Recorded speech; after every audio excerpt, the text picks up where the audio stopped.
Mientras nuestros chicos ya se disponen, vamos a estar abriendo nuestras Biblias. Hoy nos espera un desafío extraordinario para tratar de abordar este nudo profético, ministerial, teológico, exegético. Tenemos un conjunto de desafíos que afrontar en medio de esta responsabilidad tan solemne como es proclamar el nombre de nuestro Dios. Pero hablando, hoy estamos en lo que Occidente y el pensamiento cristiano ha entendido como el Domingo de Ramos.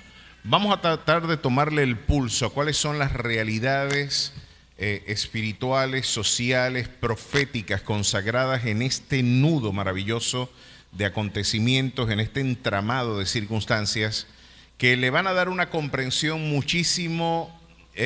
Va a usted ver cuando las Escrituras hablan y el Señor mismo nos permite entender a través de discernir lo espiritual con lo espiritual, los enormes, o más bien las enormes implicaciones que este maravilloso acontecimiento tuvo en términos integrales para la concepción de nuestra fe. Vamos a estar leyendo en Mateo capítulo 21. Este texto, por supuesto, tiene el resto de sus paralelos en Marcos, Lucas y Juan, pero vamos a elegir Mateo,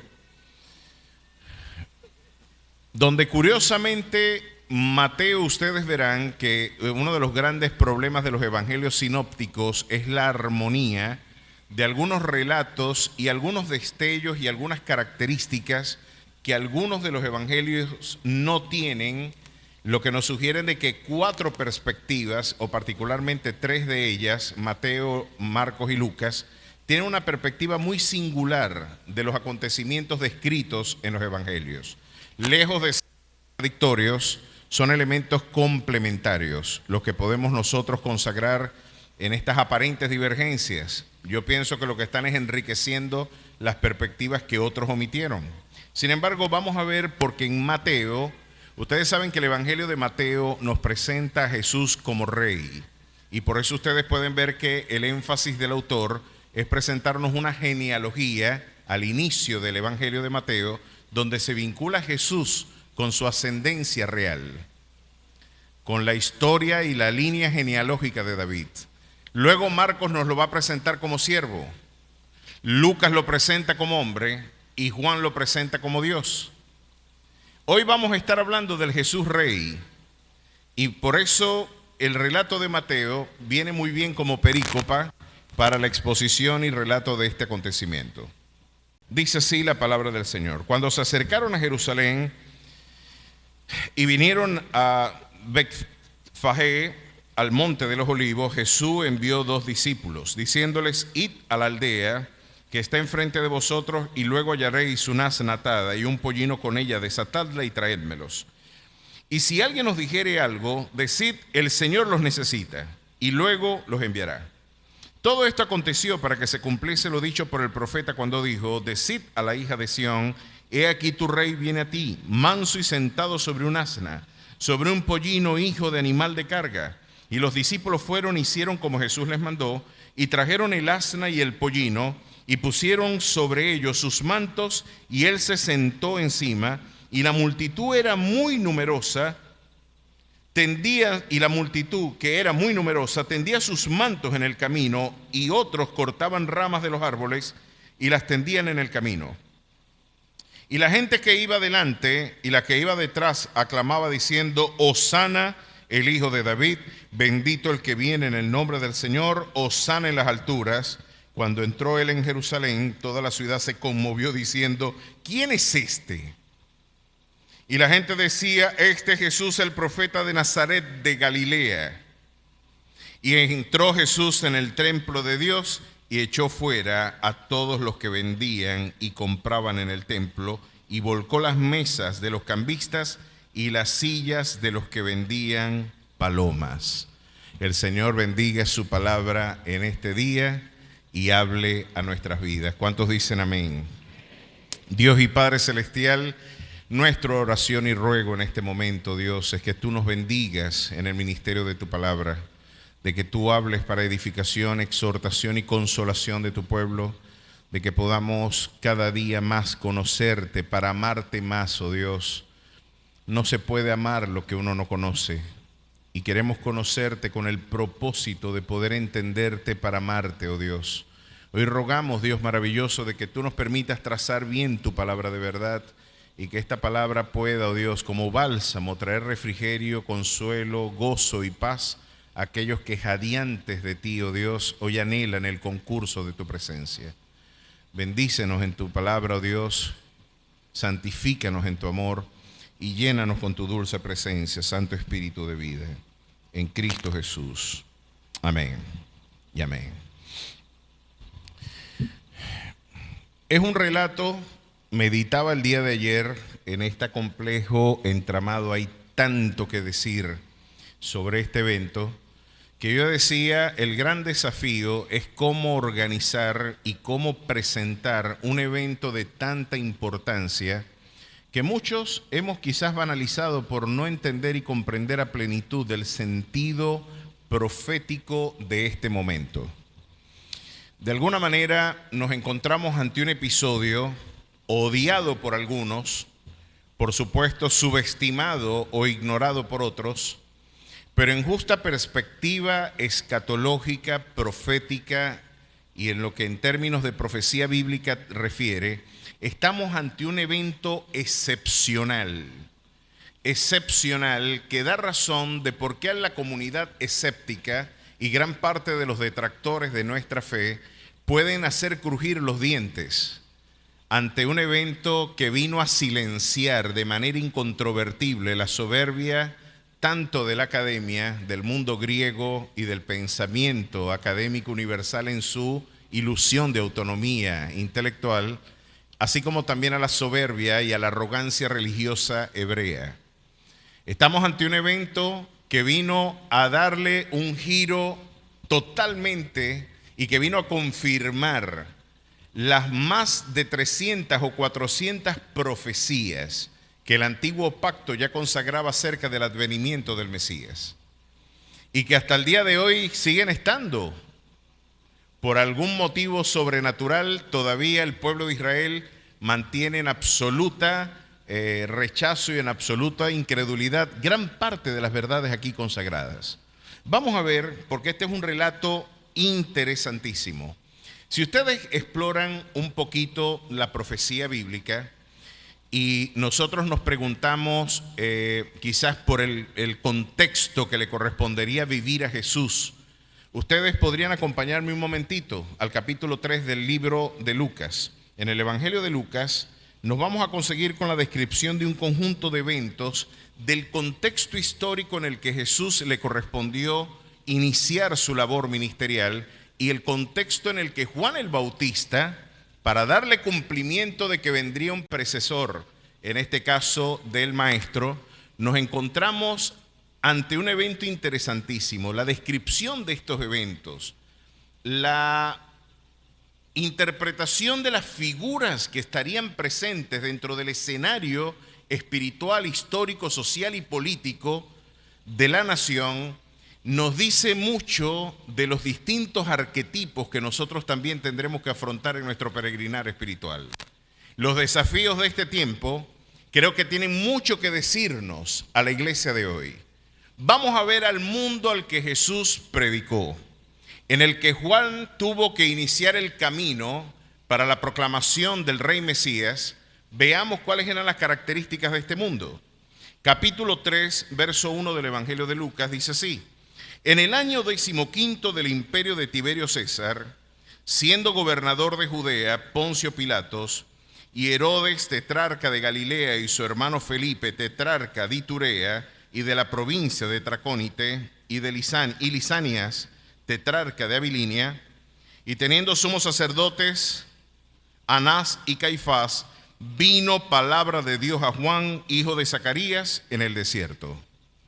Miren, y vamos a ver un momentito quiénes eran los líderes sociales y políticos de aquel entonces. Vamos a comenzar por el emperador, por el rey. Y vamos a ver algunas de las características que la historia misma nos brinda acerca del testimonio de este personaje. En el año 15 del imperio de Tiberio César, Tiberio César fue conocido históricamente por ser, en este caso, como la mayoría de los césares, hombres entregados a los placeres y hombres que estuvieron tristemente, no fueron un modelo de moralidad, a pesar de que algunos de los césares fueron grandes representantes del estoicismo, un movimiento que predicó de alguna manera el rigor y la austeridad como criterio de la praxis ética. No podemos recordar a los césares como hombres que pudieran ser elementos más bien de imitación en términos espirituales. Y mucho menos cuando usted explora la vida de un Tiberio, por ejemplo, que después de aburrirse de tantas mujeres, después de tener y explorar la sexualidad en todos sus vericuetos en el mundo heterosexual, después de haber explorado el mundo de la homosexualidad y después de haber agotado y aburrirse también de la experiencia homosexual y de la sexualidad masculina, el hombre se dio a la tarea, y esto es algo que de alguna manera nos lo deja bastante claro el testimonio histórico, no solo, no por referencias bíblicas, sino por el cotejo del panorama que nos brinda la historiografía del siglo I, nos recordarán que de alguna forma, después de haber explorado todo este universo donde la lascivia y todas estas pulsiones muy primitivas de la condición humana tomaron expresión, no contentos con esta experiencia, exploró la pedofilia como un camino para él encontrar plenitud. Y nos comentan los historiadores que él tenía algunos baños donde él se bañaba, por supuesto, eran piscinas, jacuzzis, a los que hacía introducir niños dentro de esas piletas, a los que él llamaba los pececillos del César, ¿no? Y pueden ustedes imaginarse la agresión que desde el Estado mismo ya estaban empleándose todo el aparato represivo del Estado para llevar a cabo la opresión y de forma tan desleal utilizar esas fuerzas represivas para hacer violencia de la condición de los más indefensos, que en este caso son los niños. ¿Puede usted imaginarse cuál era la complexión ética de aquel entonces, cuando el emperador de turno era un pedófilo, un pederasta asqueroso, que se dio a la tarea de violentar la integridad sexual y la intimidad de los niños? Podrá usted imaginarse el testimonio que la historia nos deja acerca de este oscuro personaje. Podríamos decir que estamos ante un mundo complejo en el mundo de hoy, complejísimo. Yo creo que tenemos paralelos solamente equivalentes a los de la Segunda Guerra Mundial. El mundo de hoy está en una absoluta crisis geopolítica, pero no es menos cierto que estábamos ante un mundo, claro, el globalismo en sus diversas expresiones ha utilizado incluso la pedofilia como una forma de poder. Hay partidos en Holanda, en el mundo actual, cuyo único objetivo político es la despenalización de la pedofilia.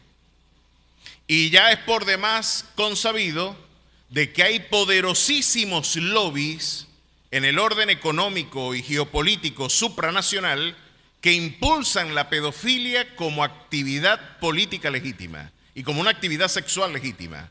Basta escuchar que este pensamiento asqueroso de Tiberio encontró expresión en los grandes intelectuales de la Academia Francesa, entre ellas Siloé Firestone. En su libro La dialéctica del sexo, Siloé llegó a afirmar que la primera felación de un niño la debería tener con su propia madre. Y que un niño podría recibir tanto sexo como su anatomía lo permita.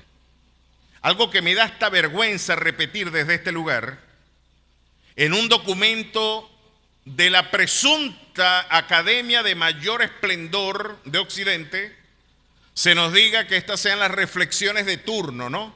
Las reflexiones que están en boga en el debate académico es hablar de qué tanta sexualidad puede tener el niño antes de incluso tomar conciencia de su propia condición como persona. Nos encontramos ante un mundo que tiene enormes paralelismos con el mundo al que Jesús predicó. Así que los pececillos de Tiberio hoy pueden tomar expresión en distintos lobbies en donde a los niños se les quiere tomar, lamentablemente, como si fueran también sujetos que pueden incorporar a sus corruptas agendas. Bueno, este era el líder, el presidente, vamos a decirlo así, de la República. El líder imperial. Vamos a hablar de los gobernadores, porque nos están hablando aquí. Tiberio fue el emperador y siendo gobernador de Judea, Poncio Pilato. Pilato era un sujeto, los que han leído de ciencias políticas sabrán que uno de los documentos fundamentales en la interpretación del quehacer político es el libro del Príncipe de Maquiavelo y los discursos a Tito Livio que Maquiavelo en el Renacimiento impulsó como agenda para la interpretación del Estado. Muchos dicen que incluso las ciencias políticas se fundan con el pensamiento de Nicolás Maquiavelo. La visión de soberanía estatal allí consagrada solamente podría tener algún paralelo con el texto del Leviatán de Thomas Hobbes, que fue también un apologista del absolutismo monárquico. La idea de que todos nos matamos entre todos y necesitamos de un Estado que impida que nos matemos. Tenemos que delegar en el Estado la facultad de la hegemonía de la violencia para que nosotros en nuestra arbitrariedad subjetiva no violentemos el derecho ajeno. Necesitamos un árbitro, un Estado que venga a impedir que nos matemos. Pues para Maquiavelo el Estado tenía que tener el poder absoluto y estar, como diría Friedrich Nietzsche, más allá del bien y del mal. El hombre, el Estado no tiene que rendir cuentas a nadie. Y si el Estado para mantenerse en el poder tiene que matar a 50 niños, pues que los mate. Lo importante es preservar el poder y mantener la pax romana, diría Poncio Pilato. Diría en este caso Maquiavelo, qué buen gobernador era Poncio Pilato. Porque después de todo, Pilato está traduciendo lo que yo bosquejo perfectamente en mi libro. Y de alguna manera Pilatos era el sujeto que decía, mira, esta es una de las provincias más convulsionadas del Imperio Romano. Sobre todo porque el fervor nacionalista hebreo promovía muchas revueltas a cada momento. Y sobre todo cuando llegaba el tiempo de la Pascua, ¿sabe? Por eso el clima populista que tuvo el momento en el que Pilatos presenta a Barrabás y a Jesús. Necesito tener en tranquilidad a esta gente porque estos por nada, estos tienen la mecha corta. De nada explotan. Pero Pilato era el perfecto líder maquiavélico que decía, ¿a quién tengo que matar para que estemos tranquilos? ¿Cuántos niños hay que matar? ¿Cuántas mujeres hay que asesinar? ¿Cuántos judíos tenemos que exterminar? Lo importante es que haya quietud porque yo necesito un clima de paz que permita que mi poder esté en absoluta armonía con los grandes élites del Estado. Yo no voy a ver comprometido mi estatus político y económico por un acuerdo de revoltosos que están reivindicando sus derechos nacionales. Y Pilato entonces es el gobernador, diría Maquiavelo, perfecto de su agenda y de su concepción política. Un sujeto inmoral. Miren cómo disolvía las protestas civiles Pilato. Había alguna revuelta, alguna manifestación reivindicando derechos, la comunidad hebrea, judía, y él decía, bueno, disfrácense unos 50 de ustedes de judíos, lleven sus cuchillos, apuñalen a unas 50 personas, 20, 30 personas bastaría, para que ustedes vean que se dispersa todo porque va a haber caos. Esa era una de las estrategias que él tenía, infiltrar, lesionar y dividir.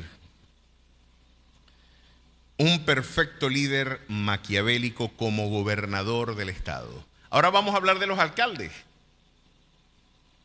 Porque ahora llamamos a Herodes el tetrarca, era porque su padre, Herodes el Grande, el genocida, infanticida, que se vio estremecido su trono cuando le llegaron los reyes magos y les dijeron, venimos a visitar al rey de los judíos porque hemos visto su señal, ya tenemos el conocimiento de que el Mesías ha nacido. Y Herodes se sintió estremecido en su trono porque dijo, ¿cómo que el rey de los judíos si el rey de los judíos soy yo? ¿Sabe cuál era el temor de Herodes? Él no era de origen judío, él era un idumeo de Edom, de la nación o del pueblo enemigo jurado de Israel, los descendientes de Saúl, el hermano de Jacob. Y claro que estaba usurpando el trono de David, pero por sus alianzas políticas, su padre había logrado un extraordinario puesto de poder a través de sus alianzas con Roma. Ahora, después de muerto Herodes, el genocida perverso que asesinó a todos los niños en Belén, cuando escuchó que presuntamente el Mesías, presuntamente no, con toda seguridad había nacido, convocó a los teólogos y líderes espirituales. ¿Dónde va a nacer el Mesías? En Belén. Pues allá me matan a todos los niños. De 2 años para abajo me los matan a todos. Miren qué calaña, qué estatus de hombres son los que han estado relacionados al poder. Pedófilos, perversos inmorales, genocidas, infanticidas. Y cuando muere Herodes el Grande, no quedó más remedio que dividir en 4 pedazos el territorio de Herodes. Y lo llamaban tetrarquías, porque eran 4 pedazos de tierra que les repartieron a los hijos de Herodes. Así que eran alcaldes de 4 municipios. Pero el alcalde le había robado la esposa a su hermano Felipe. Y se estaba acostando con la mujer de su hermano. Este era otro hombre entregado a los bacanales, un hombre que lo único que le interesaba era el placer y que por supuesto estaba en una abierta rivalidad con el poder con Poncio Pilatos.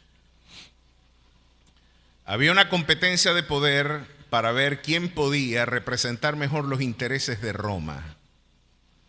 Miren qué peluchitos, ¿no? Adúlteros, parricidas, fratricidas, infanticidas, genocidas, pedófilos, pederastas, hombres entregados al placer.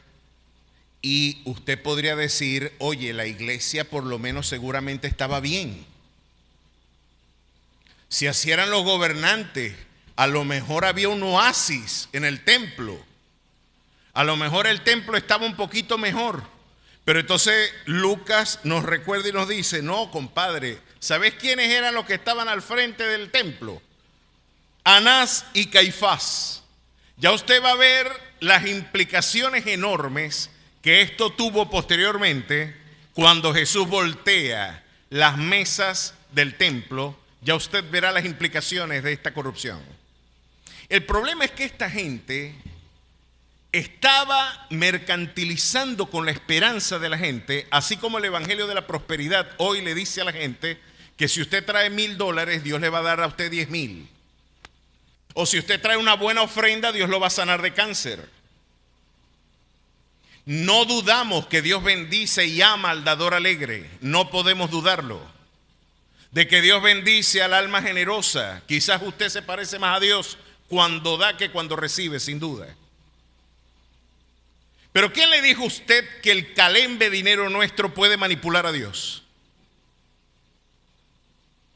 ¿Quién nos dijo que Dios está en una relación transaccional económica conmigo cuando Él es el Rey de Reyes y Señor de Señores, el Rey soberano de la historia, el Dios que no demanda, el Dios que de alguna forma puede decir, ¿quién me dio a mí primero para que yo demande del consejo? Esa caricatura neocarismática que están predicando por enlace y por muchos lugares no es el Dios de la Biblia. El Dios de la Biblia puede decir con respuesta solemne lo que le dijo Pedro, en este caso a Simón el Mago: perezca tu dinero contigo, al pensar que el don de Dios se recibe con dinero. Ahí tenemos una clara exhortación. Ahora escuche bien esto. No era distinto, estos eran los promotores de esa teología del mercantilismo. Dijeron, chico, aquí el negocio es este, ya yo se los he explicado en otros momentos. Usted sabe que es peregrinar y dispararse a pie hasta Jerusalén. No habían, como dicen los dominicanos, una guagua. No había un bucecito que usted se montara y montaba su chivo y montaba su oveja o sus palomitas. No había que irse a pie. Y usted lo que escucha en el libro de los Salmos, cántico de ascenso, era porque lo llamaban ascenso, era porque decían, vamos a subir a Jerusalén, y la gente iba cantando, entonando esos salmos. Mientras la gente iba en caravana rumbo a la peregrinación espiritual, la gente iba cantando el Salmo 121, por ejemplo, alzaré mis ojos a los montes. ¿De dónde vendrá mi socorro? Mi socorro viene de Jehová, que hizo los cielos y la tierra. Qué caravana tan hermosa debió haber sido esa.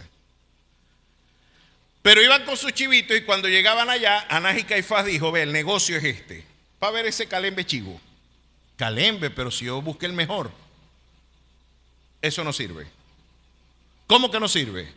Pero si este es el mejor de mi ganado, no sirve. Aquí el sacerdote soy yo o vos. Este chivo sí sirve, el que tengo yo aquí, y cuesta $50. Vos ves, o te devolvés y buscas uno mejor, o me compras el mío y salís de este problema. Entonces la gente compraba el chivito que le vendía el sacerdote, ofrecían el sacrificio, y por alguna razón inexplicable, el chivo que antes era un calembe, ahora sí sirve. Lo agarraban, déjame ese calembe chivo por aquí, lo metían en el establo y después lo vendían y ahora sí sirve el chivo. Parece que el corral tenía un poder mágico que transformaba el chivo malo en un chivo bueno. Ese era Anás y Caifás. Un mundo terrible, hermano. Yo me imagino las enormes expectativas y las cargas onerosas que el impuesto del imperio y el impuesto de cada uno de estos criminales, porque hay que decir, eran criminales gestando el poder. Por eso yo creo firmemente lo que Hannah Arendt, la filósofa judía, decía, la política es un tema muy serio para dejárselo a los políticos. O como Platón diría, cuando los hombres buenos no se quieren involucrar en la gestión pública, lo único que nos queda es que los peores nos gobiernen. No las aristocracias, ni las plutocracias, ni las democracias, nos van a gobernar las caquistocracias, el gobierno de los peores. Pues aquí tenemos una caquistocracia bastante bien definida. Un pedófilo, un inmoral, un adúltero y unos mercaderes de la esperanza espiritual de un pueblo. Naguará. Parecen las páginas finales de un diario. Son una pandilla de criminales este convito. Vamos a ver cómo era el mundo al que predicó Juan entonces, y si ustedes bajan unos versos más, yo me imagino a Juan. Y aquí podemos ver, antes de entrar a hablar de la entrada triunfal en Jerusalén, miren cuál fue el prólogo del ministerio de Jesús y cómo se empezó anunciando el evangelio del reino. Saben que nosotros estamos muy preocupados porque usted se sienta bien cuando nos visita. Es más, voy a preguntar algo, ¿quiénes nos visitan por primera vez? A ver quiénes hoy nos honran con su presencia. Dios les bendiga. ¿Qué tal si les brindamos un fuerte aplauso de bienvenida? Nos sentimos honrados. Claro que como pastor yo quiero que usted se sienta bien, porque yo no quiero que una descortesía nuestra o que algún gesto de descuido le ponga un tropiezo al encuentro de usted con el Señor. Yo quiero más bien allanar el camino, ábranle puertas, pónganle la silla, atiéndamelos bien, porque quizás hasta no porque querramos, hasta somos torpes en muchas ocasiones, yo no dando una sonrisa, alguien pueda decir no soy bienvenido. No, nos esforzamos mucho en que la gente se sienta bien. No queremos que alguna torpeza nuestra le ponga un tropiezo a su encuentro con la palabra del Señor y con el Señor de la vida misma también. Queremos atenderlos bien y perdonen lo malo a todos los que nos visitan. Pero Juan el Bautista diría, Jorge, vos estás equivocado. Así no funciona esto. ¿Cómo así? Juan el Bautista es un tipo de estudio aparte. ¿Usted se imagina la pinte loco que tenía ese predicador? Yo soy de la firme convicción de que Juan el Bautista, si estuviera ahorita, no lo invitara a nadie a predicar. Porque imagínense un tipo con el pelo largo porque había hecho un voto de nazareo que estaba impedido, él no podía pasarse navaja. Así que me imagino el pelo larguísimo más abajo de la cintura y con la barba grandísima, pero no se enflusaba como yo. Él se disparaba un flu de cuero de camello con los pelos para afuera. Yo me lo imagino. Y estaba amarrado con un cinto. Usted se imagina la pinte loco que tenía que tener Juan. Entonces no tenía templo, porque ahorita nos dicen en términos de iglesia crecimiento, ¿cómo crecen las iglesias? Miren cuál es el consejo que uno se lee, por ejemplo, en los libros de una iglesia con propósito y un bojote de libros que están hablando de cómo los pastores, para que dejen de pasar aceite, se les llenen los auditorios. Entonces miren lo que proponen ellos. Vamos a poner un auditorio con aire acondicionado, que tenga estacionamiento, con buena iluminación, con buen sonido. Si no, no vas a crecer. Tienen que tener a mundo.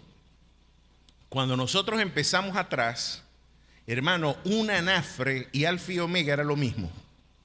Porque aquel el techo es de asbesto. No teníamos todavía el cielo raso. Y yo estaba acá, cuando iba a terminar de predicar, estaba como el veneno 3 pasitos. Daba 3 pasos y caía. Porque había por lo menos 60 grados allá y la gente salía desesperada antes de que pusiéramos el cielo raso. Un calorón, muchacho. Yo decía, nunca vamos a crecer entonces. Pero Juan el Bautista, yo me imagino leyendo esos libros y riéndose, ese no es el camino. Porque este tipo no tenía templo, no tenía equipo de sonido, no tenía apariencia atractiva ni de ningún tipo, no le preocupaba eso. El tipo no tenía un aparato de protocolo, sino que miren, lo venían a visitar y decía a las multitudes que salían para ser bautizados por él. Tú sabes qué es que te visiten y te digan y te reciban así. ¿Qué venís a hacer aquí, culebra? Yo te conozco a vos. ¿Cómo vas a escapar de la ira venidera? Una generación de culebras, de víboras son ustedes. Bienvenido. ¿Usted se imagina que lo reciban así? Pues miren lo que dice. Y decía a las multitudes que salían para ser bautizadas por él: oh generación de víboras, ¿quién os enseñó a escapar de la ira venidera? Haced pues frutos dignos de arrepentimiento y no comencéis a decir dentro de vosotros mismos: tenemos a Abraham por padre. Qué discurso tan violento y tan políticamente incorrecto.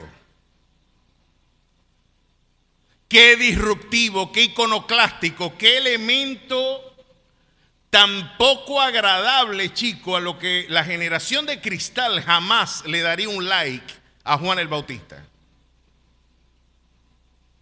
Pero entonces nos está hablando, si los peluches que te gobernaban eran unos calembes, imagínate los que estaban debajo de esas burocracias. Vamos a hablar de algunos de ellos.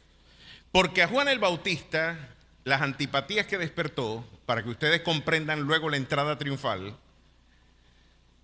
tienen que ver con estas cosas. Y la gente le preguntaba diciendo entonces, ¿qué haremos? No te encontramos orilla. Tu predicación es incómoda, es lacerante. Nos sentimos avergonzados. Pero estaba lleno el auditorio. No había un auditorio, estaba en el aire libre. No estaba preocupado por templos, estaba preocupado era por la pureza del mensaje. Qué interesante personaje, y qué es lo que yo puedo concluir con él. Que lo importante no es el aparato coreográfico de nuestro culto. Lo importante no es el sonido, ni el aire, ni la luz. Todo eso nos bendice. Lo importante y lo que no debe faltar en un lugar como este es que aquel que redarguye de juicio, de pecado, de justicia, esté en medio nuestro, nos guíe a toda verdad y pueda transformar nuestras vidas en otra realidad. Que podamos decir, como dijo el profeta Samuel: cuando el Espíritu Santo venga sobre ti, tú serás transformado en otro hombre. A su nombre sea la gloria.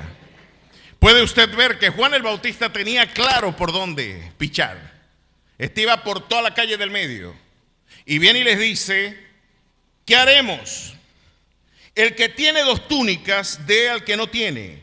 Y el que tiene que comer, haga lo mismo. Parte tu pan, sé solidario. Son momentos de austeridad, sabemos que son momentos de dificultad, pero tú cuando eres generoso, demuestras que confías en quién será tu proveedor. Parte lo que tienes y compártelo con el menesteroso y el afligido. Quizás la crisis social del siglo I hacía que la gente se enquistara en su egoísmo, en proteger lo propio. Es decir, después de todo, si no cuido lo que tengo, a pedir me quedo. Pero el que confía en el Señor y da, sabe que el Señor multiplica lo que cae en sus manos. La mejor manera de multiplicar algo es poniéndolo en las manos del Señor. A su nombre sea la gloria. Qué bueno es que usted pueda participar. Fue en las manos de los discípulos, cuando pasaron por las del Maestro, que se multiplicaron los panes y los peces. Después que Él mismo los partió, ponga su lonchera en las manos de Dios y se alimentarán a 5,000 hombres sin contar mujeres y niños. Partan el pan, les dice Juan. Y respondiendo les dijo, vinieron también unos publicanos para ser bautizados. ¿Sabe que los publicanos eran los recaudadores de impuestos?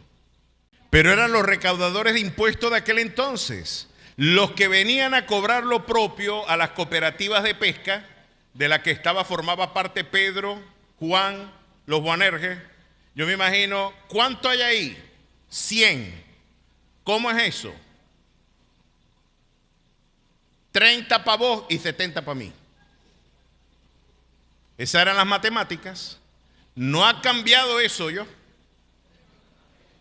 Estas son las matemáticas de los publicanos y que hipertrofiaban el Estado y que hacían del aparato represivo un instrumento para forzar el robo estatal. ¿Qué les dijo Juan el Bautista a los que decían esto?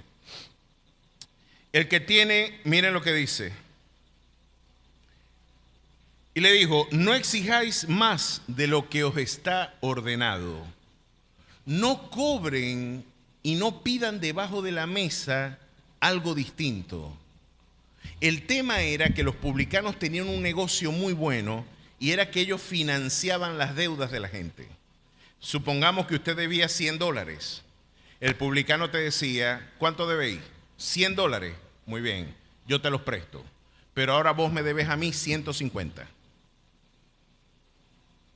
Yo te cubro las espaldas, pero ahora vos me pagás a mí y esto va creciendo si te demoráis.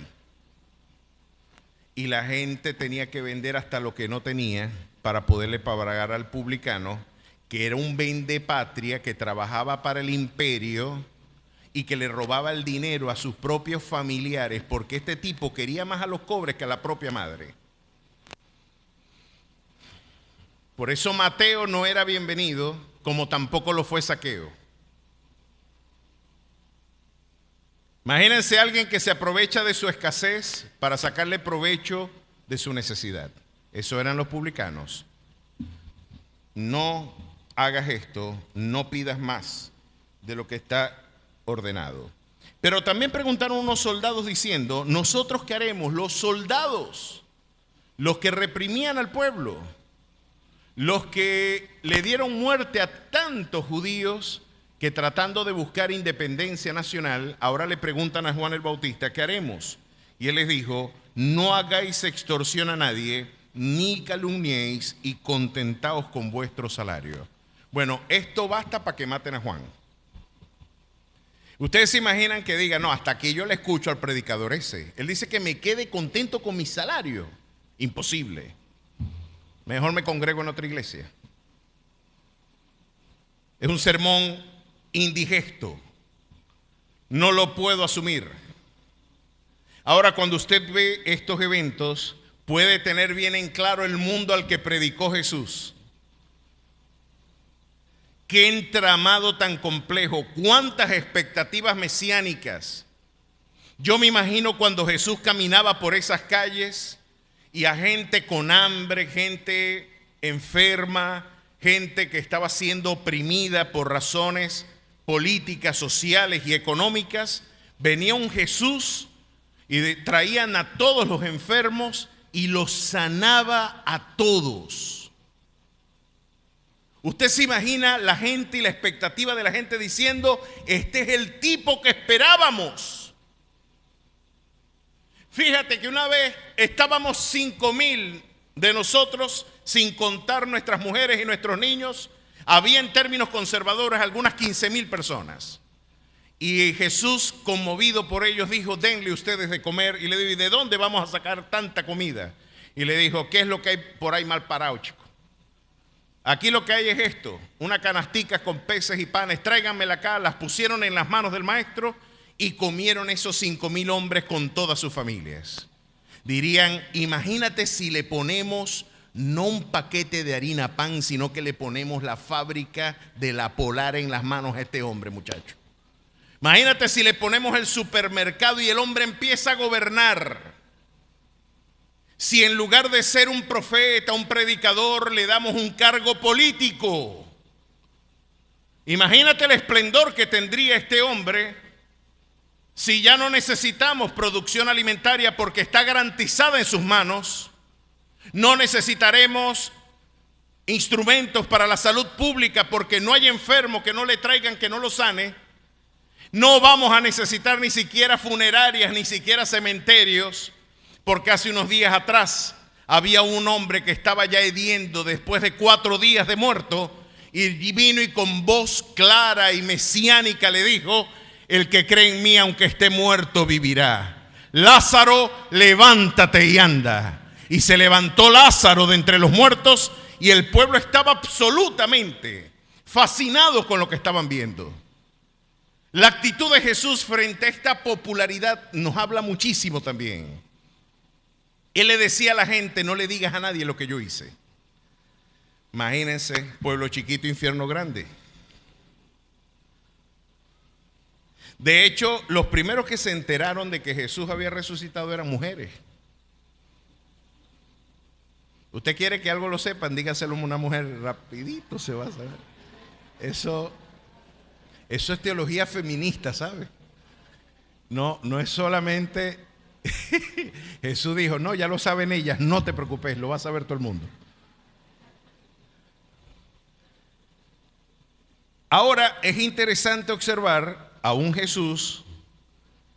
Usted se imagina la expectativa mesiánica que tenía el pueblo, diciendo: Él es el hijo de David. ¿Cómo eran las canciones en los tiempos de David? Uno puede conocer una generación por sus canciones. A mí me ha dejado absolutamente consternado que la generación de hoy tenga el reggaetón como el horizonte estético. Algo que me dejó asombrado fue lo que algunos profesores me han dicho. Después de que tocan a Mozart, después de que tocan a Beethoven, se ponen en sus audífonos a Bad Bunny. Compadre, eso es como haberse comido un filé de miñón después de haber probado usted una langosta marinada con, muchacho, con mantequilla y ajo. Eso es una langosta, eso es una maravilla. Y usted venga y después le pongan, no puedo decir lo que le están poniendo enfrente porque tengo pudor en decirlo, pero imagínese una yuca fría, seca, palúa y sin sal. Y usted diga: qué tremenda yuca, qué buena yuca me he comido. Y no, aquello es un calembe, eso no. Muchacho, son hijos de su tiempo. Lo que las generaciones cantan habla muy bien del tiempo en que vivimos. Estamos en una crisis de razón. Lo que pasa es que Beethoven ni Mozart le toman el pulso a la crisis actual. No son profetas de su tiempo. En cambio, aquellos sí. Están diciendo de que lo único que puede un joven hacer hoy es balbucear y gritar frente al enorme drama de la ausencia de sentido.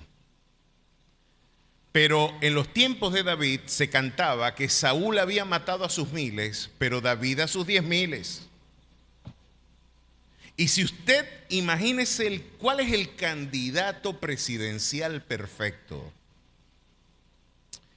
Nosotros tenemos una visión profundamente estatistas por haber venido del imperio y de la civilización hispánica, que fue por la naturaleza hipertrofiado el Estado por sus vinculaciones con el catolicismo. Los católicos critican que nosotros vivimos de diezmos y de ofrendas, pero ellos viven del Estado. Ellos viven es de lo que el Estado puede brindar. De hecho, el Vaticano es un Estado y responde no a principios éticos, sino a principios e intereses de Estado. Ahora, ¿a quién le conviene inflar el Estado? Al que vive del Estado. Nosotros tenemos la idea de que el Estado nos tiene que mantener, nos tiene que dar casa, nos tiene que dar... Y esa era la visión mesiánica que tenía para aquel entonces el pueblo. Debería el Estado garantizar todo lo que es la vida. El papá Estado, que es la divinidad del mundo contemporáneo, es el gran proveedor, es el Big Brother, es el padre del siglo XIX. Ese padre debería darnos todo lo que necesitamos. Y claro que le cantan a ese Padre, Padre nuestro que estás en la tierra, dirían los profanos y los inicuos. Era el auténtico Dios de la filosofía hegeliana y el auténtico Dios de la filosofía marxista también. El Estado y sus divinidades, capítulo 3 de Lucas. Tiberio César, miren qué trinidad tan hermosa, ¿no? Tiberio César, Poncio Pilato y Herodes el tetrarca. Ellos estarían diciendo, necesitamos colocar en el poder a alguien distinto que vele por nuestros intereses. ¿Cuál sería el hombre perfecto para estar allí? Dirían los judíos, el hijo de David que esperamos. El que nos puede dar el pan, el que nos puede dar la salud, el que nos puede dar paz, el que puede extender nuestros intereses, el Jesús al que no podemos esconder, porque él decía que no habláramos de él, pero era como esconder el sol en una habitación. Era el sol de justicia caminando en medio nuestro. Y él estaba afanado por pasar desapercibido. ¿Cómo escondes un sol así? Su esplendor era abrumador. Yo me imagino, ¿puede usted imaginarse ver los ojos de Dios? ¿Quién puede mirarlo y no derretirse? Yo me imagino a los que podían entender, quizás, ¿quién es este que aún los vientos y las olas le obedecen? ¿Quién es este hombre que ni la muerte lo detiene porque levantó a Lázaro, levantó a la hija de Jairo, sanó enfermos? ¿Puede usted imaginarse las conversaciones de pasillo, las conversaciones en los hogares? Me imagino la conversación en la casa de Bartimeo. Yo no sé lo que pasó, yo lo que sé es que era ciego y ahora veo. Yo era un mendigo en la calle porque estaba consagrado a la mendicidad y me dijeron que pasaba Jesús, pero ese no es Jesús Nazareno. Yo les garantizo a ustedes, diría Bartimeo, como un predicador en el hogar, que están hablando con el Rey de Reyes y Señor de Señores. Él es el Hijo de David que esperamos. Él es el Dios, Él es el Mesías que esperaba este pueblo. Yo no tenía vista física, pero podía discernir espiritualmente que estaba pasando en esa caravana el Rey Mesías. Jesús, Hijo de David, ten misericordia de mí.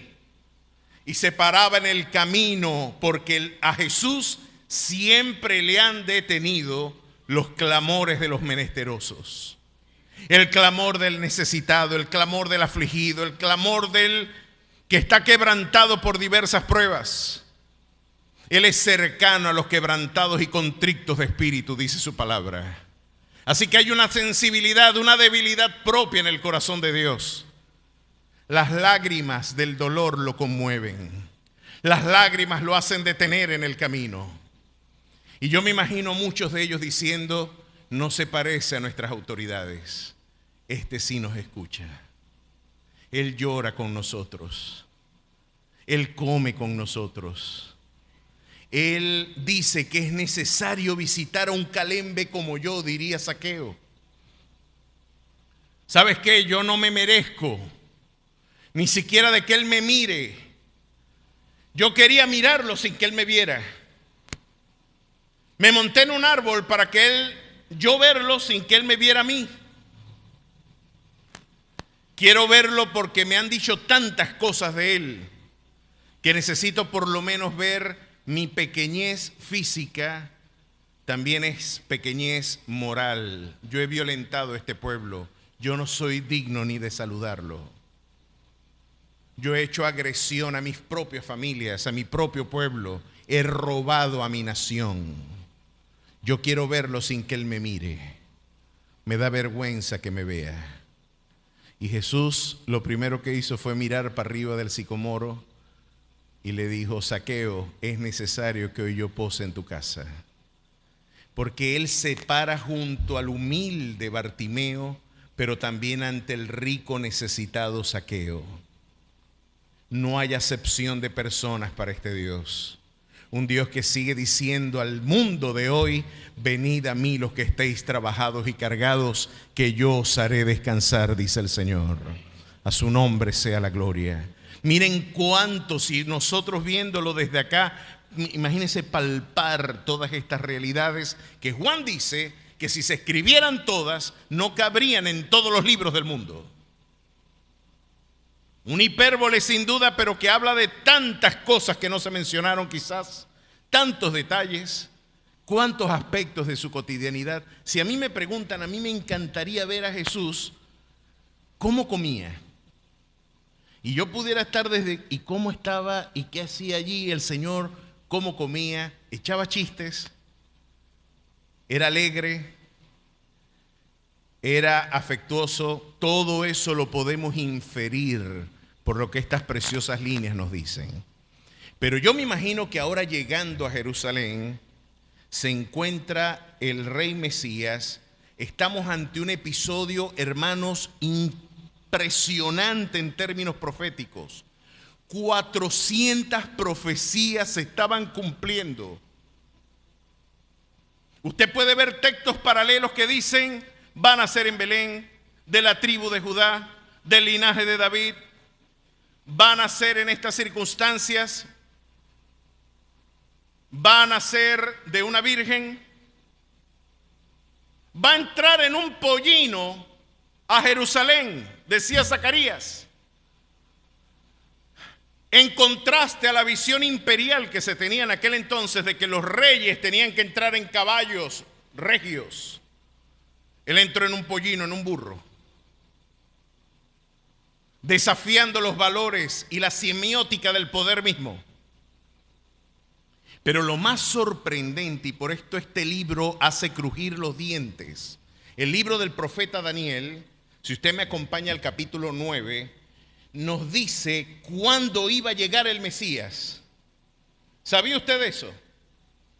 El profeta Daniel, hablando en el siglo V de nuestra era, esto es algo sorprendente, mis queridos hermanos, que me hizo, y pienso que usted lo debe poner de rodillas, ver cómo el profeta Daniel, 5 siglos antes de este evento, ya podía anticipar cuándo el Mesías llegaría a Jerusalén como rey.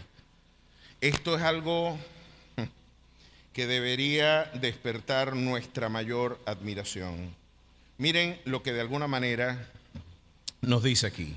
Capítulo 9, verso 24. 70 semanas están determinadas sobre tu pueblo y sobre tu santa ciudad, para terminar la prevaricación y poner el fin al pecado y expiar la iniquidad, para traer la justicia perdurable y sellar la visión y profecía y ungir al santo de los santos. Sabe pues y entiende que desde la salida de la orden para restaurar y edificar a Jerusalén hasta el Mesías príncipe habrá 7 semanas, y 62 semanas se volverá a edificar la plaza y el muro en tiempos angustiosos. Después de las 62 semanas se quitará la vida al Mesías, mas no por sí, y el pueblo de un príncipe que ha de venir destruirá la ciudad y el santuario, y su fin será con inundación, y hasta el fin de la guerra durará las devastaciones. ¿Qué les parece esto? 62 semanas más 7 semanas. es una profecía de 70 semanas que luego trabajaremos con mayor detalle. Pero si usted me permite hacer un cálculo de lo que está diciendo Daniel en este momento, Daniel está diciendo algo que vale la pena. Luego lo vamos a estudiar cuando los estudios escatológicos y proféticos referentes a Apocalipsis y Daniel sean objeto de nuestra investigación. Vamos a hablar con más detalle de esta profecía. Pero Daniel está diciendo, ¿sabes cuándo empieza el reloj profético del advenimiento del Mesías? Sabe pues, entiende que desde la salida de la orden para restaurar y edificar a Jerusalén, ¿cuándo fue la salida de esa orden para restaurar y edificar Jerusalén? No solamente el templo, sino también sus muros. Nehemías capítulo 2 nos da la pista y nos dice el decreto de Artajerjes en el año 445 antes de Cristo. Allí empezó el reloj profético. Ahí está el decreto que dio el rey persa para la repatriación y la reconstrucción, no solo del templo, que fue algo que había ya dicho Ciro y Darío, sino que ahora la reconstrucción también de sus muros. 49 años estuvo Israel en ese proceso, porque estas shabúas o semanas proféticas son semanas de 7 años. Y los años proféticos descritos en la Biblia son años de 360 días, tal como nos lo describe el diluvio y las descripciones consagradas en otros relatos de los calendarios hebreos.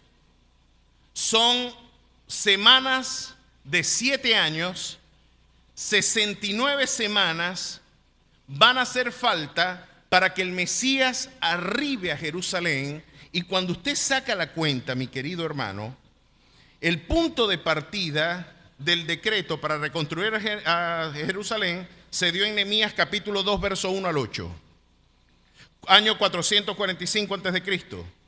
El cálculo de los 483 años, 69 semanas por 7 años, que es la semana a la que se refiere Daniel, da 483 años. Usando un año profético de 360 días, nos van a dar 173.880 días.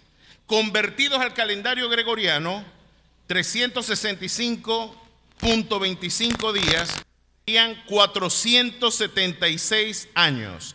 La fecha resultante desde el 445 hasta, y usted suma luego estos 476 años, hermanos, les da exactamente el año 30-33 de nuestra era.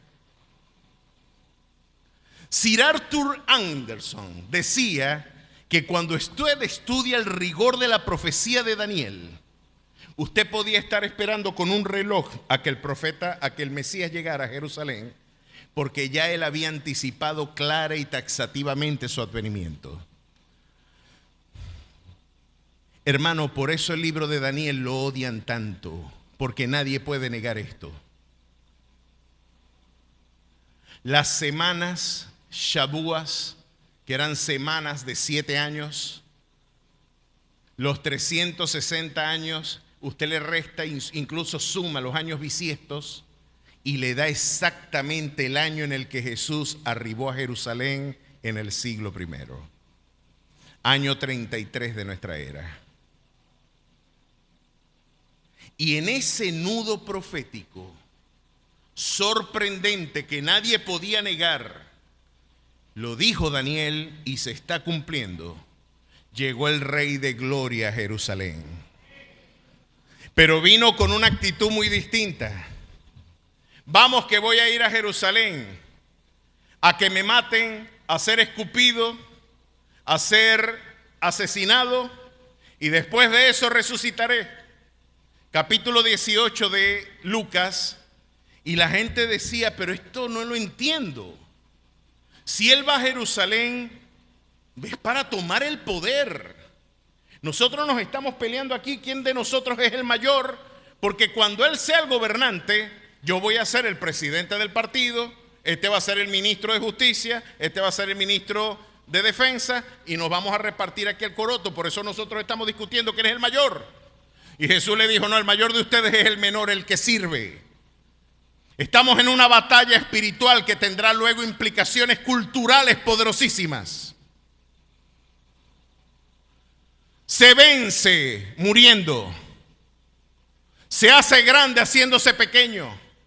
Se preserva la vida ofrendándola. Y el que la quiera guardar la va a perder.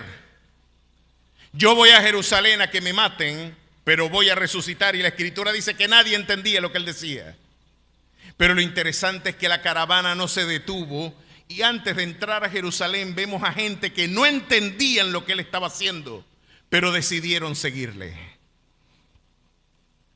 ¿Cuántos de ustedes quizás hoy tampoco están entendiendo hacia dónde Dios nos lleva? Pero hoy tenemos como precepto el cumplimiento y la obediencia que estos discípulos también tuvieron. Lo estamos siguiendo a pesar de no entenderle. Y hoy el precepto que podemos entender en esta caravana que va rumbo a la Jerusalén celestial. ¿Cuántos dicen amén? ¿Cuántos van a esa Jerusalén celestial? Pues hoy vamos a decidir seguirle a pesar de que no lo entendamos, porque en algún momento del camino Él revelará el propósito. No entiendo a dónde nos lleva esta caravana, pero va Él. Me basta que esté Él, no importa que no entienda a plenitud su agenda, lo único que me importa es que estaré yo presente, estaré cerca de Él. Y si Él está conmigo, ¿quién podrá hacerme frente entonces? ¿Quién contra mí? Y yo me imagino porque esta caravana ahora se encuentra con las estructuras de poder y viene de manera disruptiva a ser un factor de perturbación al orden social y político de aquel entonces. ¿Por qué era un desafío? Porque lo que Jesús está haciendo en Jerusalén era lo que hacían los césares y los grandes monarcas cuando triunfaban en una batalla. Estaban entrando y les tiraban a los césares y a los grandes caudillos de Roma, se le tiraban después de sus glorias militares palmas, ramas, trapos para que el caballo no tocase el piso.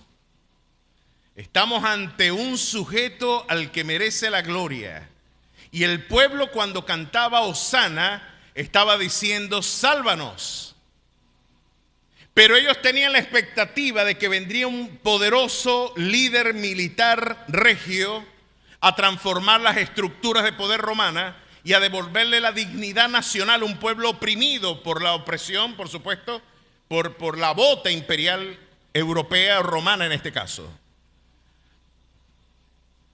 Viene el hijo del que mató a los 10,000. Si sanó enfermos, ¿cómo será con la espada? Si vimos eventos sobrenaturales, ¿cómo será peleando? Y yo me imagino que esa era la esperanza que tenía Judas. Judas estaba esperando, yo espero a ese caudillo militar que me ponga a mí en un buen puesto de poder.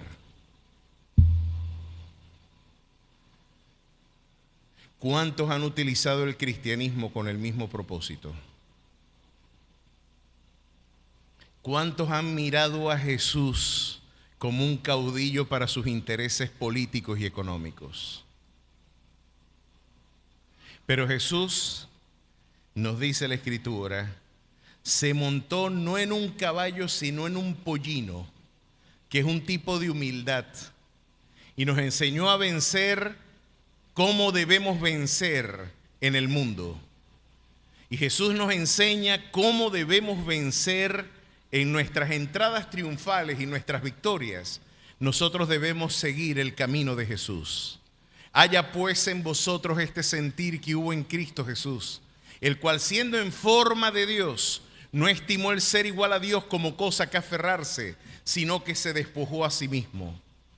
Y estando en la forma de siervo, se humilló, haciéndose obediente, se humilló a sí mismo, haciéndose obediente hasta la muerte y muerte de cruz. Pero previamente el apóstol Pablo había dicho, nada hagáis por contienda o por vanagloria, antes bien con humildad, estimando a los demás como superiores a vosotros mismos. Mis queridos hermanos, Jesús triunfó muriendo como un cordero en la cruz del Calvario. Y cuando usted tenga también logros personales, cuando usted tenga también conquistas que seguramente el Señor le brindará en su peregrinación, cuando usted pueda tener algún triunfo personal, económico, profesional, familiar, matrimonial, usted debe quitarse la corona y ponerla a los pies del Calvario y decir: toda la gloria, toda la alabanza, todo el poder es para el que vive y reina por los siglos de los siglos. Sí, es un triunfo. Parece que lo hizo un león, pero lo hizo un cordero muriendo en humildad, en contrición, en búsqueda, en dependencia con el Señor. Y ese Dios, en mi dependencia, en mi sencillez, en mi incapacidad, yo la puse en sus manos y Él me dio esta victoria. Es una confesión de dependencia en su poder. Es una confesión de que no estamos aferrados a la ilusión de la autonomía y de la autosuficiencia. ¿Cuánto daño nos han hecho nuestras filosofías terrenales enseñándonos a confiar en nosotros mismos, cuando toda nuestra confianza tiene que ser puesta en nuestro Dios, porque nuestra agenda no es propia, es la agenda del Maestro? Ahora Jesús viene y entra en Jerusalén y le dicen: ¿quién está entrando? ¿Quién es este?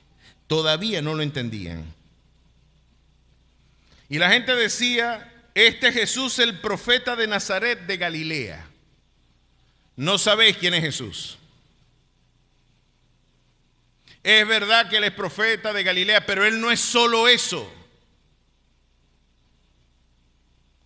Los que luego gritaban: crucificadle, 5 días después, unos 4 días o 5 días después, gritaban que lo crucificaran, eran los que no sabían contestar quién era Jesús.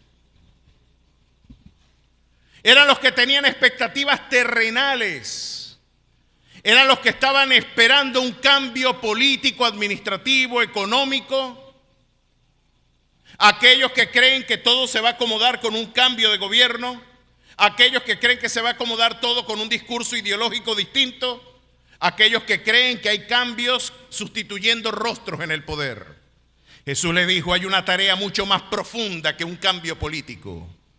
Hay que atender al cáncer auténtico de la humanidad, que es el pecado. Y yo voy a presentarme como una ofrenda para poder triunfar sobre la muerte y poder gritar desde el Calvario: muerte, yo seré tu muerte. Voy a sacudir y estremecer no el poder temporal. Vamos a derrumbar el imperio del pecado y de la iniquidad que tiene esclavizado no solamente al hombre de a pie, sino al mismo Tiberio, al mismo Pilatos, al mismo Herodes.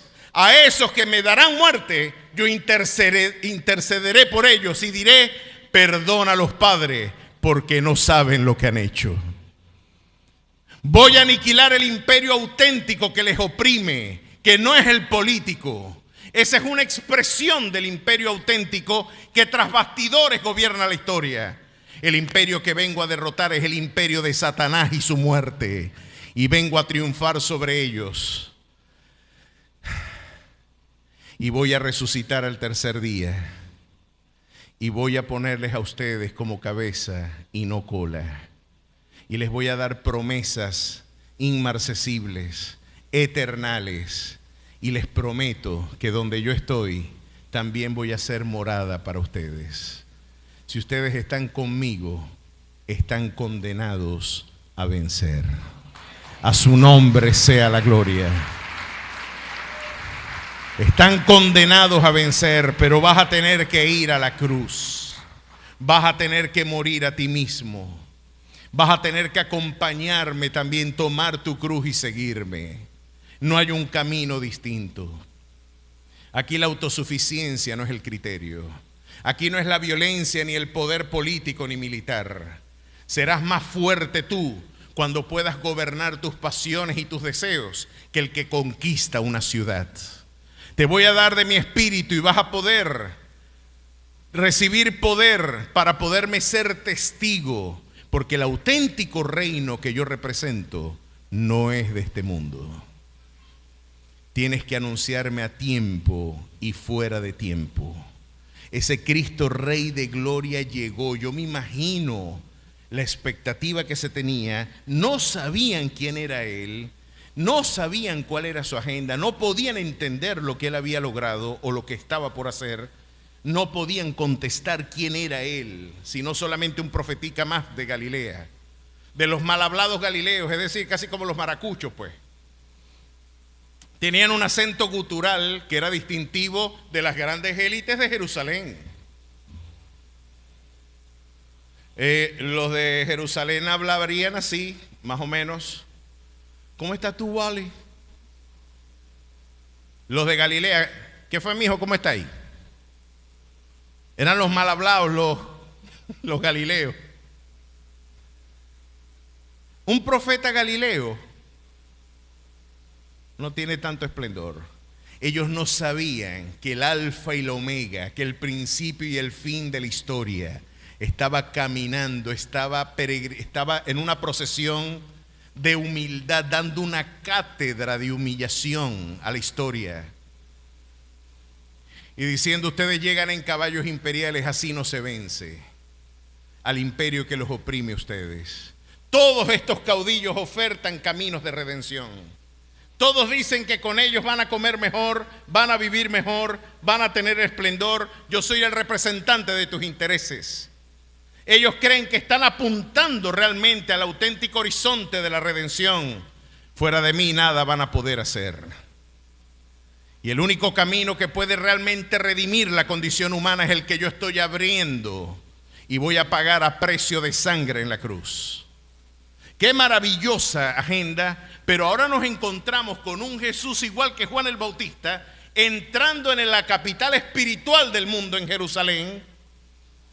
Y entró Jesús en el templo de Dios y echó fuera a todos los que vendían y compraban en el templo y volcó las mesas de los cambistas y las sillas de los que vendían palomas. Aquí no hay nada gratuito. Vendían las palomas. ¿Sabe por qué esto es escandaloso? Porque las palomas eran las ofrendas de los pobres.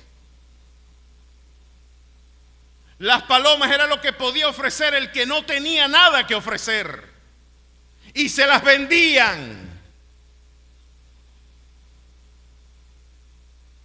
No tienes empatía por el dolor de ellos. No te duele el clamor de tu pueblo. No te duele el quebranto, la aflicción, la escasez. No te duelen ellos. Y como un padre, ¿quién se iba a imaginar algo tan políticamente incorrecto como voltear un templo?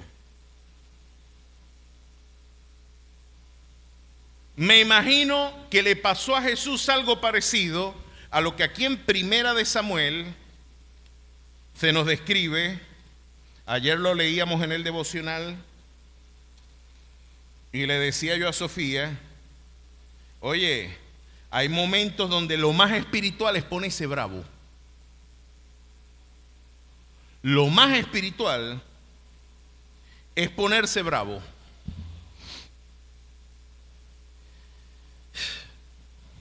Es algo interesante. Aquí nos dice, capítulo 11, verso 6 de Primera de Samuel, al oír Saúl estas palabras, el Espíritu de Dios vino sobre él con poder y él se encendió en ira en gran manera. Ah, caramba, cuando vino el Espíritu Santo sobre él se encendió en ira. ¿Qué me iba a imaginar yo que una de las cosas que el Espíritu Santo puede hacer es que me ponga yo bravo ante un hecho de injusticia? Porque a primeras vistas, como diría Dorothy Sawyer, nosotros le quitamos los colmillos al león de la tribu de Judá y le cortamos las uñas para hacerle un gatito doméstico de las iglesias, que no ofenda a nadie. Pero este Jesús tenía colmillos y tenía garras. Lo hemos visto como el Cordero de Dios, pero Él vendrá como el león de la tribu de Judá, con vara de hierro a juzgar a las naciones. Y nos está dando un anticipo de lo que va a suceder acá en el templo. No se equivoquen, porque el que ha de venir vendrá y no tardará. Yo me imagino a todos esos lobbies pedófilos y satanistas, porque el satanismo masón sigue presidiendo gran parte de las élites políticas mundiales. Yo me imagino a aquellos que presiden el poder económico mundial, que saben que Él vendrá, pero no lo saben, pero aborrecen a Dios. No son ateos, son aborrecedores de Dios. Temen y tiemblan como los demonios, pero no se arrepienten. Saben que el Mesías vendrá. Yo me imagino cómo querrán impedir que este propósito se cumpla. Ahora nos encontramos un Jesús haciendo algo absolutamente disruptivo, políticamente incorrecto: voltear las mesas de un templo. Pues sí, si hay algo que el Domingo de Ramos nos enseña, es que la auténtica iglesia, la iglesia verdadera, tiene celo por la casa de Jehová. Y esa auténtica iglesia va a decir: este lugar será llamado casa de oración, no una cueva de ladrones donde se le venden las palomas a los pobres para encontrarse con Dios. Tenemos que seguir volteando las mesas de la corrupción espiritual. Tenemos que seguir señalando la transgresión que hoy impide que el mundo pueda encontrarse cara a cara con el auténtico autor y consumador de la fe. Hoy van a tener, porque uno a primeras vistas, cualquier gesto de violencia puede ser interpretado como algo malo en un cristiano.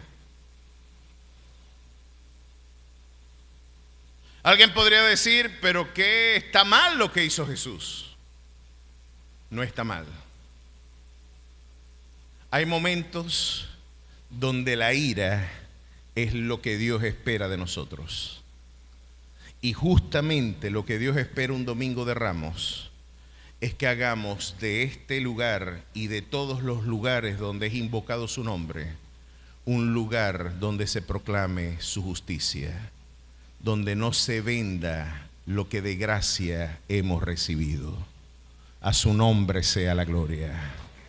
¿Cuántos quieren darle la bienvenida al que viene en el nombre del Señor, al auténtico Rey de Reyes y Señor de Señores? Póngase de pie, por favor, y aplauda a este Rey, al Rey de Gloria, al Rey que vive y reina por los siglos de los siglos, al Alfa y el Omega, al principio y al fin, al que era, el que es y el que ha de venir, al que la iglesia dice junto con el Espíritu: ven, Señor Jesús, ven por tu pueblo.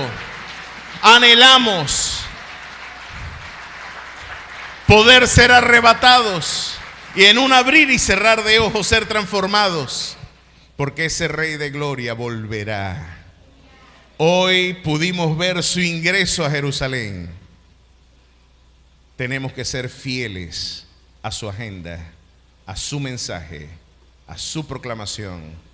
Tenemos mucho que ejercitar, amada iglesia, para parecernos a Jesús. ¿Cuántos dan gloria a su nombre?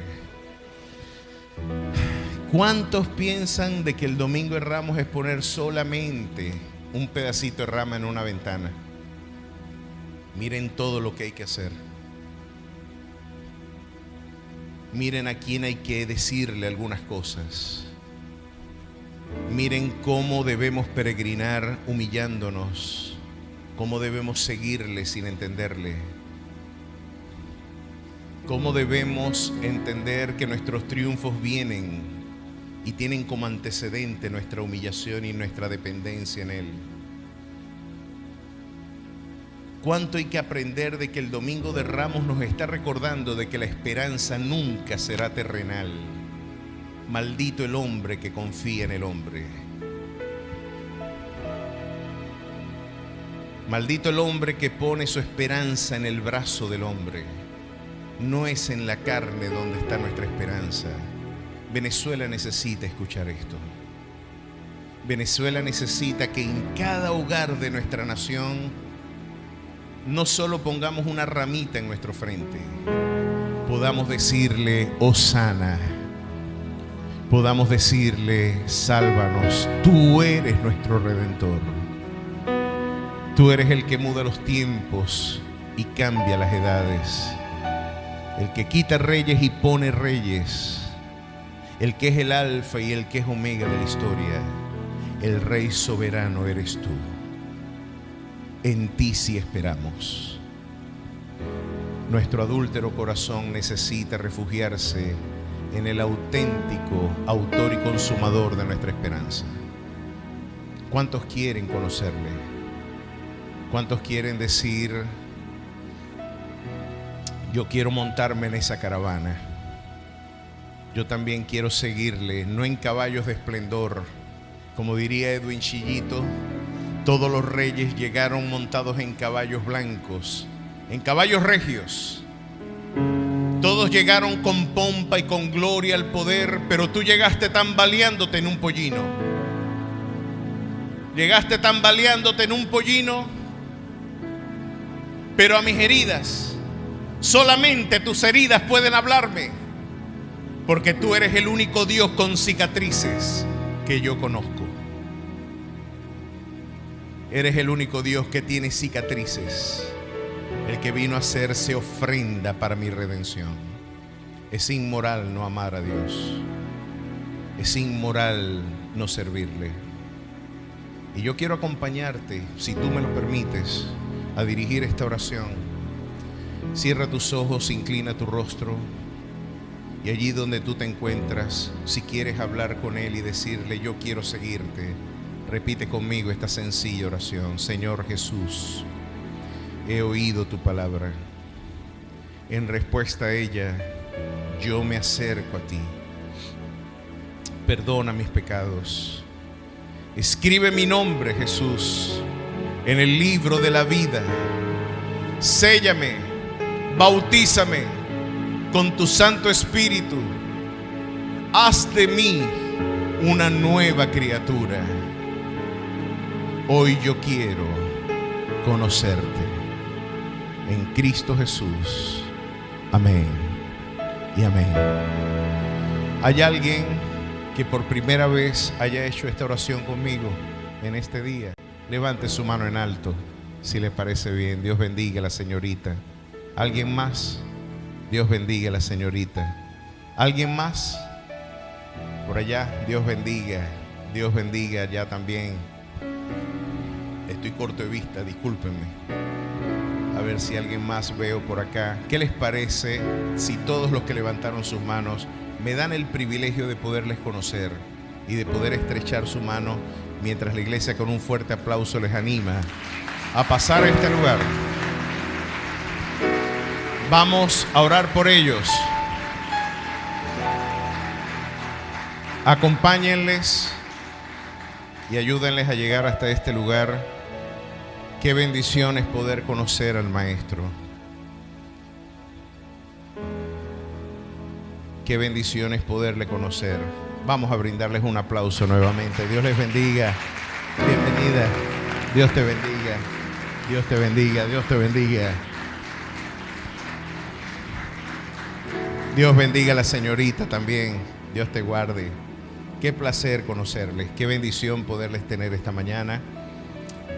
Y esta es la palabra de fe que nosotros como iglesia queremos compartir con ustedes.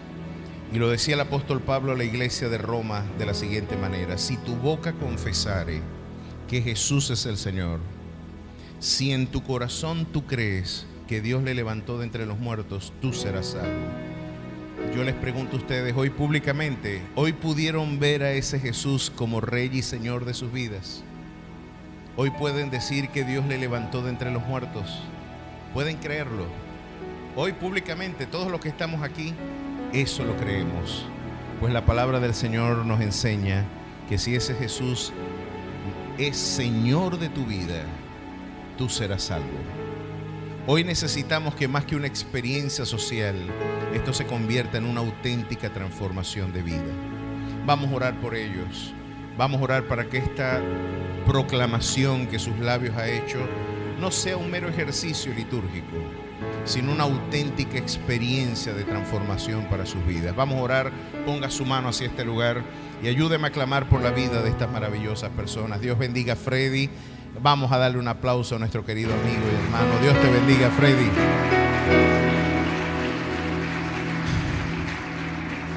Esta es nuestra palabra de fe.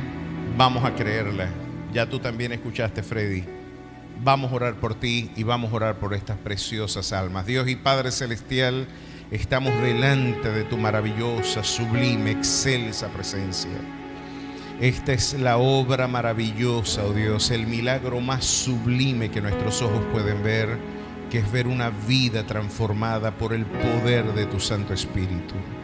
Hoy rogamos, maravilloso Rey, de que no sea un acto más en la vida de ellos, sino que sea una auténtica experiencia de transformación en sus vidas.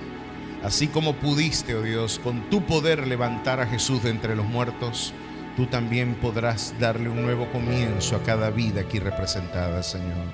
Tu poder es suficiente. En ti esperamos y en ti confiamos. Quédate en ellos. Bendice a sus familiares por causa de ellos. Y que esta maravillosa obra que tú hoy has comenzado, Dios, sea perfeccionada hasta el día de tu venida. En Cristo Jesús. Amén y amén.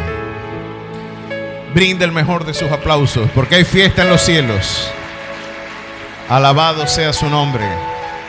Dios bendiga estas preciosas vidas. Dios te bendiga, Freddy. Acompañen a los diáconos y diaconisas que quieren tomar sus nombres, sus teléfonos. Estamos encantados de poderles acompañar, visitar y también estar atentos a lo que Dios continuará haciendo con ustedes. Vamos a despedirnos con mucha alegría y con mucho gozo.